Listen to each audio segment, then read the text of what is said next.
and gentlemen, we now present George Edwards in Dr. Jekyll and Mr. Hyde.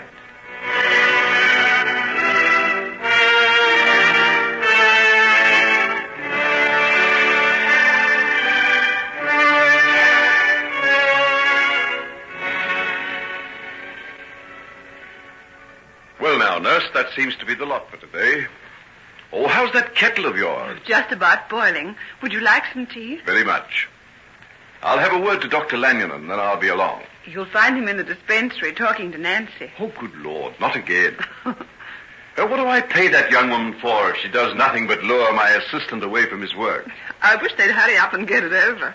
Well, judging by what I saw through the glass door last night, he isn't wasting any time. Neither is she, if you ask me.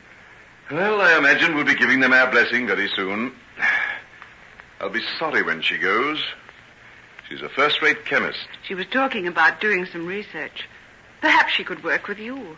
Not with me. I've given up all that now. Oh, surely not. Oh, that seems wrong. You were doing such valuable work. Enough to prove to me, Peter, my dear, that insufficient knowledge is an extremely dangerous thing. Oh, but you mustn't. What about your work on anesthetics and the possibility of nerve blocks? How did you know about that? I'm an ardent reader of the Lancet, don't forget. And you just forget all you ever read about me. It's over and done with. And if you could look into my laboratory, you'd find the whole place covered with dust. I never thought you'd give up. Give up? Is that what you call it? Isn't it that? Why do you think so? You had a bad breakdown from overwork, but that doesn't mean you should give it up altogether. Nurse Peters, do I take it that you're daring to criticize the conduct of your medical superior? Where's your knowledge of professional etiquette? My professional etiquette isn't strong enough to stand the thought of you becoming a back number. Woman, go and boil your kettle and leave these matters to your betters. You can make a joke of it, but I think you ought to be ashamed of yourself, Henry Jekyll. Ah, bless you, Peter. You're the first person who scolded me like that since Mother died. I didn't know how much I'd missed it. If it's a mother you're in need of... Oh, don't think that you'd be any good as a candidate. You're far too young and pretty when you blush like that. Oh, please don't. I mean it. Go and see Dr. Lanyon. You're wasting time again. Well, I won't come back if you don't give me toasted crumpets with my tea. You've been looking in my cupboard. Oh, no, I haven't. I've got second sight. Well, then perhaps you can tell me what I'm going to give you to put on them. Of course I can. Strawberry jam. Wrong. It's honey Mother sent me up from Devonshire, and clotted cream. Devonshire? Oh, perhaps I can call and see her when I'm down there. Are you going to Devonshire? Yes. There's someone down there I particularly want to see. Will you be going soon? Oh, as soon as I can fix things up to get away. It's one of the things I want to see Dr. Lanyon about. So I'd better make sure of catching him before he goes.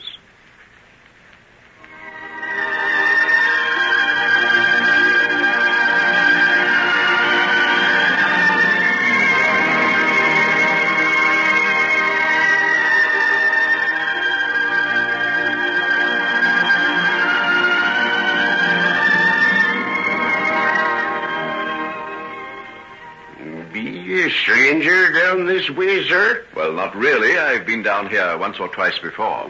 Can't say as I recall your face. Strange. There ain't many as comes this way that old Jeremy can't remember. You don't get many visitors, I suppose. Just now and again, sir. Now and again. Out of the way we be, but none the worse for that. Indeed you're not. This is a very pretty little village you've got. Aye, snug it be, tucked in at the back of them hills. I ought to see them come autumn time, when they have us out. A rare sight they be, and no mistake. Stopping long in these parts? No, not long.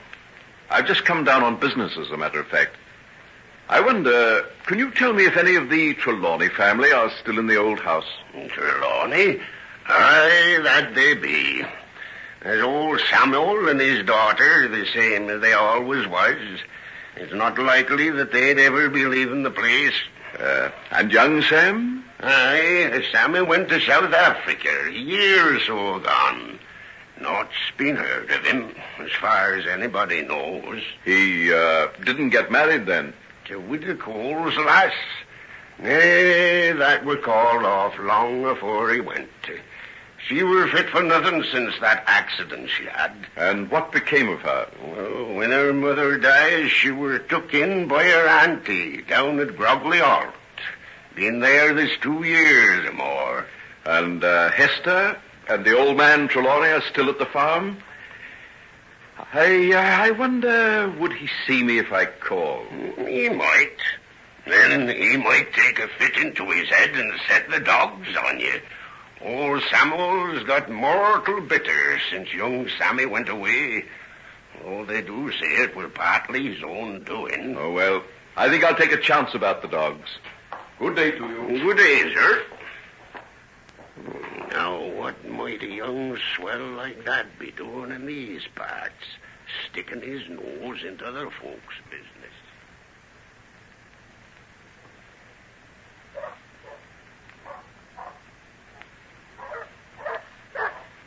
Badger, Rufus, Barney, come here. Stop that barking. Lie down. Be quiet, will you? Good afternoon. Be you wanting to see someone? You're Miss Trelawney, aren't you? Yes, that's right. Well, I've come up from London. I was wondering, could I see your father? Father doesn't see many strangers. What was it about? Well, I've been asked to come and see him on behalf of a man named Edward Hyde. Edward Hyde.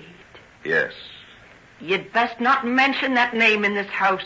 I think if your father would listen to me, I might be able to do something that would make your memory less bitter. Esther, who's there? A gentleman's come up from London, Father. He wants to see you. What about? I think you'd best be coming inside. Father's not left his chair these 2 years now. If you'll just step this way and mind your head on the lintel. The doors are made low in these parts. Thank you. Oh, Jekyll is my name.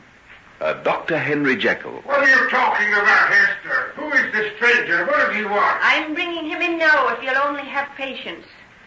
Through this door on your left, Doctor. This is Dr. Jekyll, Father. He's got something he wants to talk to you about. Well, if it's about selling the place, he might as well save himself his breath. There's been 9 generations that Trelawney's living here, and I'll not be the one to let it pass into other hands. It's all right, Mr. Trelawney. I haven't come to try and get your farm away from you. Well, what have you come for, then? What's brought you all the way from London? I've come at the request of a man I happen to know. He asked me to come down here to try and make amends for an injury he once did you. A man did me an injury? Oh, there's only one man that I know of who ever did that. I haven't any doubt that we're thinking of one and the same person. I'm referring to Edward Hyde. Did you say he was a friend of yours?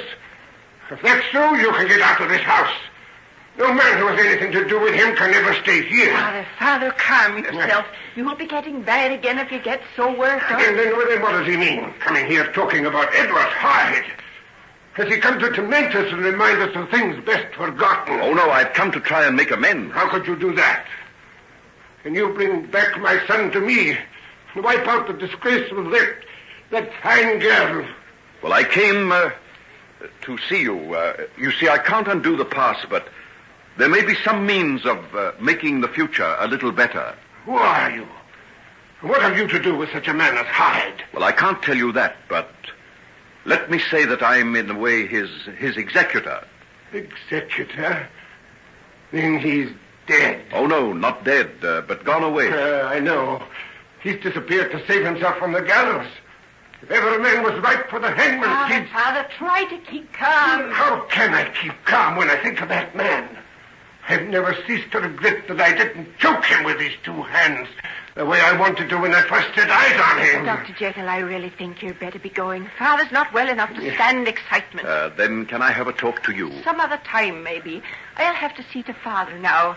He's looking very bad. Well, I'm a doctor, don't forget. Now, let me feel his pulse. I promise not to upset him anymore. Very well. But for mercy's sake, don't talk about that man. I won't. Now, Mr. Trelawney, just lie quiet and let me see how that heart of yours is behaving. That's better. That's right. Now, just let your wrist relax. Why, I'll be all right soon. Of course you will. Of course you will. Well, I'll go now, and I'll not trouble you any more. He'll be all right, I think. The heart is rapid, but it's beating quite evenly. Will you come out here? I want to speak to you. Why, certainly.